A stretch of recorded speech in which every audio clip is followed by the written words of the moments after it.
Mes chers compatriotes, je voudrais vous parler de l'affaire de France Télécom, ou plus exactement du procès des anciens dirigeants de France Télécom, qui a été tranché par un prononcé du jugement le 20 décembre 2019 par la condamnation de son PDG Didier Lombard, du PDG qui avait été à la tête de France Télécom entre 2005 et 2010, ainsi que de deux autres dirigeants. Ils ont été condamnés chacun à 1 an de prison, dont 8 mois avec sursis, et à 15 000 € d'amende, tandis que France Télécom a écopé d'une amende de 75 000 €, qui était le montant maximum.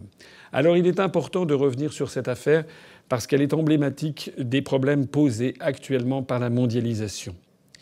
Qu'est-ce qui s'était en définitive passé? Il faut remonter l'origine des problèmes de France Télécom et de l'épidémie de suicide qui avait eu lieu dans cette entreprise doit être recherchée par, je suis désolé de le dire encore une fois, mais par les décisions de l'Union européenne. Il faut remonter au second semestre 1989 par le fait que l'Union européenne a décidé du principe de l'ouverture des télécommunications à la concurrence. Auparavant, il y avait le monopole en France des PTT, Postes et Télécommunications, donc une administration totalement une administration. Après, ça avait été transformé en établissement public.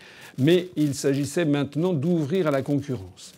Suite à cette décision de 1989, en 1993, la Commission européenne avait donné aux États membres de l'Union européenne 5 ans pour parvenir à une libéralisation totale des télécommunications dans le cadre de l'Union européenne. Il s'en était suivi plusieurs directives européennes en 1994, en 1996, en 1999 pour fixer les modalités de cette ouverture à la concurrence et en réalité la privatisation qui était au bout du chemin. En France, compte tenu de ces évolutions décidées au niveau de l'Union européenne, les PTT avaient été scindés en deux dès 1990, c'est-à-dire 1 an après la première décision de l'Union européenne d'aller vers le principe de la mise en concurrence. Et puis, pour tenir compte des directives européennes, en 1996, la partie télécommunications était devenue une société anonyme du nom de France Télécom. Et puis, l'année suivante, en 1997, il y a 22 ans, le capital de France Télécom avait été ouvert au privé. En 2004, 7 ans après, l'État était devenu minoritaire dans France Télécom. Et en 2005, les dirigeants de l'entreprise, à commencer par Didier Lombard, l'ancien président qui vient d'être condamné, les dirigeants de l'entreprise, autrefois donc publics, Didier Lombard était un polytechnicien qui avait été un haut fonctionnaire, eh bien, avait lancé, lui et ses proches collaborateurs, un plan interne à l'entreprise qui s'appelait le plan NEXT, N-E-X-T, évidemment un mot d'anglais. Le plan NEXT était un plan de mise à niveau de la compétitivité de l'entreprise qui devait donc être confrontée, ce qui était le cas, à une concurrence féroce des opérateurs de télécommunications à travers le monde, et en particulier au sein de l'Union européenne. Dans ce plan NEXT, il avait été prévu notamment d'augmenter brutalement la compétitivité de l'entreprise, et il avait été prévu notamment de programmer des dizaines de milliers de départs.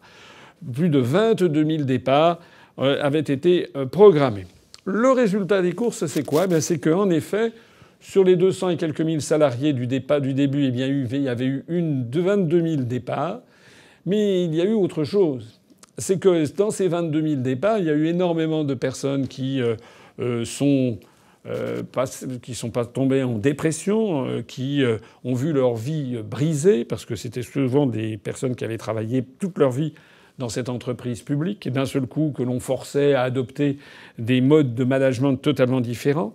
Donc un certain nombre étaient tombés en dépression, certains ont vu leur vie brisée, mais il y a eu également une vingtaine de salariés qui se sont suicidés, tandis qu'une douzaine d'autres procédaient à une tentative de suicide qui n'avait pas abouti. Voilà le bilan. En fait, la direction de France Télécom avait transformé cette société en une espèce de lieu invivable avec des pressions morales. Il s'agissait de faire partir les gens. Alors ces manœuvres de harcèlement prenaient par exemple la forme d'envois à répétition de courriels à des salariés pour les inviter à démissionner, donc de façon lancinante, ou bien alors on prenait un malin plaisir à transférer des salariés dont on voulait se débarrasser, à les changer d'affectation, de lieu de résidence. Ils changeaient plusieurs fois à travers toute la France, etc., jusqu'à ce que les salariés craquent, en fait. Voilà. Alors, au bout du compte, eh bien donc les verdicts sont tombés. Didier Lombard, l'ancien PDG, et ses collaborateurs, ses deux proches, notamment l'ancien DRH et le vice-président, je crois, de l'époque, eh bien, ont été condamnés, comme je le disais tout à l'heure. Mais ça laisse un petit coup amer, cette affaire. Parce que, finalement, certes, cette direction s'est rendue coupable, mais elle ne faisait finalement qu'appliquer, que de mettre en musique l'exigence déraisonnable qui émanait des dirigeants français et au-delà de notre appartenance à l'Union européenne et à la privatisation généralisée. C'est de ça qu'il s'agit. De la même façon que l'on voit se dégrader le service public un petit peu partout, de la même façon que bientôt il va y avoir la privatisation de la SNCF qui est en marche, si j'ose dire, puisqu'on vient de voir pour la première fois dans la région Provence-Alpes-Côte d'Azur des TER vont être des TER qui ne relèvent plus de la SNCF.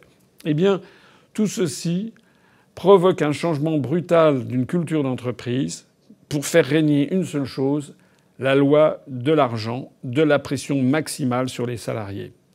Avec les conséquences que l'on voit, une dégradation souvent du service, des fermetures de lignes qui ne sont jugées pas rentables, mais aussi, là, on le voit par exemple pour la couverture en matière de télécommunications. Il y a les gros clients, et puis dans les zones rurales, c'est moins rentable. Eh bien, il y a souvent une très mauvaise couverture. Et puis, évidemment, une joie de vivre perdue au travail. Les gens en parvenant quand même, plus de 20 personnes qui ont mis fin à leur jour à cause de cela. Au-delà donc de cette affaire de France Télécom, c'est quand même un peu le procès du veau d'or, de la mondialisation à outrance, de la primauté unique et absolue du seul fric sur toute autre loi. Eh bien, c'est ça qui vient d'être condamné par la justice française. Vive la République et vive la France.